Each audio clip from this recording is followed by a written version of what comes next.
There was a time when the waters of the lagoon seemed the final edge of the known world, a teeming expanse of mud and silence, where the earth dissolved under the weight of brackish water and the winds. No one could have imagined that here, among the reeds and salt marshes, one of the most extraordinary cities ever conceived would rise. Venice was not born of ambition, nor of a quest for glory. It was born of necessity. It was the 5th century. The world was fracturing. The Western Roman Empire was in its death throes, and down the peninsula swept waves of conquerors. Visigoths, Huns, Lombards, peoples driven by hunger in search of new lands to claim. And so, the people fled. They fled toward the one place their first homes were little more than improvised shelters, huts perched on stilts, driven into the shifting sands. But they were safe. The invaders did not know these waters. They had no boats and no desire to navigate the liquid labyrinth. The lagoon was a shield. And so, year after year, refuge by refuge, a community took root. It grew into a village, and then a city. But how does one build a city on water? The answer is a testament to the outer limits of human ingenuity. To make the lagoon's small islands habitable, the Venetians drove millions of wooden piles deep into the muck, mostly alder, a wood with an extraordinary resistance to moisture. The timbers were cut, smoothed, and hammered down through the soft mud until they struck the hard, compact layer of clay beneath. In the oxygen-deprived water, the wood did not rot. Instead, it petrified, hardening into stone. It was as if they were sculpting invisible foundations beneath the waves. Upon this submerged forest, they laid horizontal beams, and on top of those, massive platforms of Istrian stone. Slowly, painstakingly, the foundations of Venice emerged, not resting on solid earth, but suspended in time. On this impossible bedrock, the first true houses began to rise. No longer were they temporary huts, but structures built to endure. The Venetians used fired bricks, resistant to the damp air, and heavy wooden beams to support the floors. The most vulnerable parts of the buildings, the bases and edges licked by the tides, were clad in that same white Istrian stone, a dense, nearly waterproof barrier against the corrosive salt. Space was the ultimate luxury, so the houses grew tall and narrow, climbing skyward over multiple floors. The lower levels, closest to the water, became warehouses and workshops. Above, protected from the encroaching sea, families made their homes. A city built layer by layer, not upon the certainty of land, but on the resilience of a people who turned a hostile environment into a sanctuary. Each stone, each beam, is a monument to an act of collective will, a refusal to be erased. It is a metropolis conjured from the water itself, a testament to the idea that the most enduring foundations are not always those we can see, but those forged in the crucible of survival. Facades rose from the water, their arched windows and wrought iron balconies reflecting a sober, elegant dialogue with the lagoon. Every home, from the grandest palazzo to the most humble dwelling, was a testament to the ingenuity of a people who had learned not to build against the water, but with it. Venice was an archipelago, a puzzle of islands scattered across a tidal marsh, separated by hundreds of canals. The question was elemental: how to connect them? In the beginning, the answer was the boat. Life was navigated across the water, even for a journey of a few feet from one alleyway to the next. For centuries, this was the way. But as the city swelled with commerce and life, its main artery, the Grand Canal, demanded a more permanent crossing. The solution began not as a bridge, but as a floating platform. A ferry of boats, lashed together with wooden planks laid across their top. Then, in the 12th century, a true bridge was attempted. It was a creature of wood, narrow and often unstable, and it would not last. Time and again, the city's lifeline failed. In 1310, it was partially consumed by fire during a revolt. In 1444, it buckled under the weight of a crowd gathered for a public ceremony, plunging them into the canal below. In 1524, it collapsed yet again. Each time it was rebuilt, but always in wood, each incarnation seemingly more fragile than the last. Yet Venice never surrendered to the water. It sought a definitive form, a structure that could withstand the pressures of time and tide. Finally, in 1591, the decision was made. A new bridge would rise, this time hewn from stone. A single, audacious arch, bold and powerful. The Rialto, as we know it today, a miracle of balance between water, stone, and human ambition. Its secret lay hidden beneath the waves. To support its immense weight, a silent army of more than 12,000 timber piles was driven deep into the soft floor of the lagoon, a foundation that still holds one of the world's most iconic wonders aloft. Jez is its crossroads. Every element was functional, yet harmonious. This was not a place built to dominate nature, but to coexist with it. Every stone, every column, every arch tells the story of this fragile, eternal dance between humanity and the sea. At its core, a beating heart, St. Mark's Square. But this grand stage was not born of marble and gold. It began as an open, irregular field, dotted with vegetable gardens, wooden huts, and a humble canal slicing through its center. It was more a patch of packed earth than a piazza. The golden basilica did not yet stand watch. The elegant procurati had not yet framed the sky. Only later, with the arrival of the holy relics of St. Mark and the inexorable rise of the Republic, did this unassuming plot of land begin its slow, deliberate transformation. The canal was filled in, the simple homes were cleared. An orderly, solemn space was willed into existence, and the square, as a symbolic center of power and faith, began to take shape.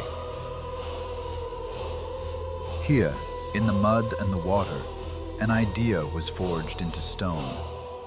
It is a story of turning vulnerability into a unique and breathtaking form of beauty. A city that is not merely a place on a map, but a continuous act of creation. A testament to what is possible when human will refuses to yield to the impossible. Its dimensions were modest, its structures humble. And there, beside the nascent square, a tower of wood rose into the salt-laced air. It was a simple watchtower, a crude signal for ships emerging from the sea, and the first attempt to survey the vast, shimmering lagoon from above. This simple, functional spire, a mere suggestion of what was to come, would, over centuries, grow into the great campanile of St. Mark's, the enduring symbol of the city. In those early days, Venice was an adolescent city. St. Mark's Square was only a beginning, a raw nucleus of what would one day become the heart of a republic. But even in its primitive form, the intention was clear. This space was destined to be the epicenter of power, the stage where the city would find its voice. For centuries, Venice remained an isolated creature of the lagoon, withdrawn, almost timid. Then, something happened that would alter its destiny forever. Commerce.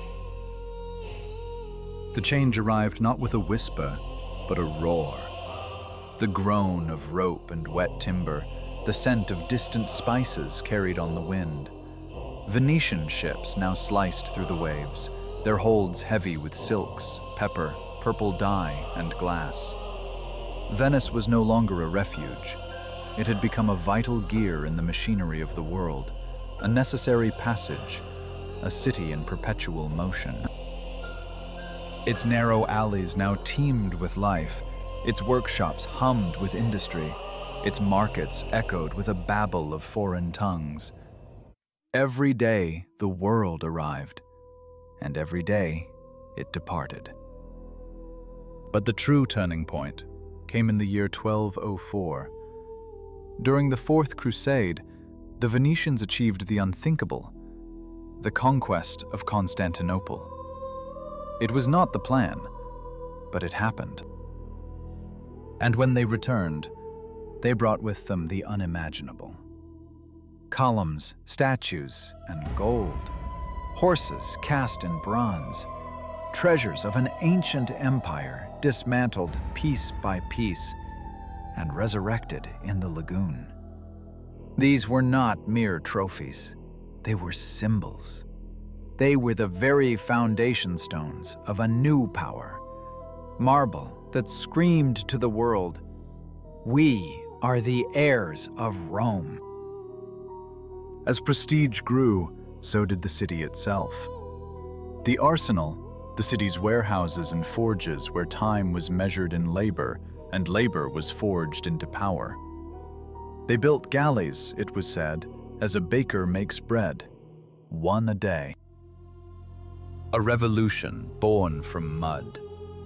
And for every ship launched, a palace seemed to rise. Facades of stone and color erupted along the Grand Canal, arches, ornate windows, and marble from every corner of the known world. They were not merely homes, they were declarations, etched into the very skin of the city. Venice had no earth beneath its feet, no natural foundation, and so it had to be imagined into existence. Every inch of space had to be calculated, every canal dredged and maintained, every delicate equilibrium respected. It was a city living on a razor's edge, between water and mud, between permanence and ruin. And yet, it worked. It thrived. Because the Venetians had learned to govern it not as a place, but as a complex machine, an intricate hydraulic marvel. It was an impossible dream, built on water, that somehow held its ground against the weight of empires and the pull of the tide. It was a system engineered to channel the waters, to tame the effects of the tide. Here they understood that the sea could be an ally, if only it could be guided. They sculpted canals, opened channels, and when necessary, sealed the mouths of the port to shield the lagoon. Every ebb, every flow possessed an intricate logic. Even the most fundamental necessity, drinking water, entirely absent from the saltwater marsh, was harvested through sheer ingenuity. Vast cisterns, buried beneath the public squares, filtered rainwater through layers of sand, preserving it in protected wells at their center. It was fresh, clean water, available to all, in the very heart of the salt. And then there was the simplest, most terrible question. Waste. Venice had no sewers in the modern sense. Palaces were built with latrines that emptied directly into the canals. Everything ended there. Food, refuse, human excrement. But this too was part of the design. Twice each day the tides would scour the city clean. Water surged in and receded out, carrying everything away. The sea itself was the city's great, silent janitor. It was a primitive system, certainly, but it worked. It was another form of genius. Venice was not built of stone alone. It was built of patience, of an intimate knowledge of the currents, of relentless, ceaseless maintenance. Every day men were digging, repairing, raising, reinforcing. Every house, every bridge, every foundation demanded constant vigilance. The city could never stop. Yet it was never chaotic. An invisible but palpable order held sway. Perhaps this is what sets Venice apart. It was never born to astonish, but to endure. And yet, the danger did not always come from below. On July 14, 1902, the campanile of St. Mark's Basilica suddenly collapsed, but all of Venice held its breath. 10 years later, brick by identical brick, it was rebuilt, precisely where it was and as it was, a living testament to a city that does not know surrender. Then, the water came knocking with greater force. November 4th, 1966. The high tide, the acqua alta, infiltrated the alleyways, rising nearly 2 meters above sea level. It drowned St. Mark's Square, submerged storefronts, and soaked priceless mosaics in corrosive salt. On that day, Venice understood the sea was not just an ally. A new defense was needed. From this crisis, the MOSE project was born. Mobile floodgates at the mouths of the port. Titanic structures with steel hinges that rise from the seabed, sealing the lagoon when the tide threatens to breach a critical threshold. The first work began in the year 2000, with general tests in 2020. Today, those barriers rise with every alert, holding at bay the waves that once would have invaded the city. It is an engineering feat without precedent, constructed to halt what once seemed unstoppable. Venice continues to breathe, but its breath is a fragile one, a measured inhalation against the inevitable exhale of the sea. Each year the sea rises by mere millimeters. Every palace tilts imperceptibly. And yet, at sunset, as the domes of St. Mark's blush in the fading light, as water laps against ancient foundations, the city remains suspended, somewhere between dream and reality.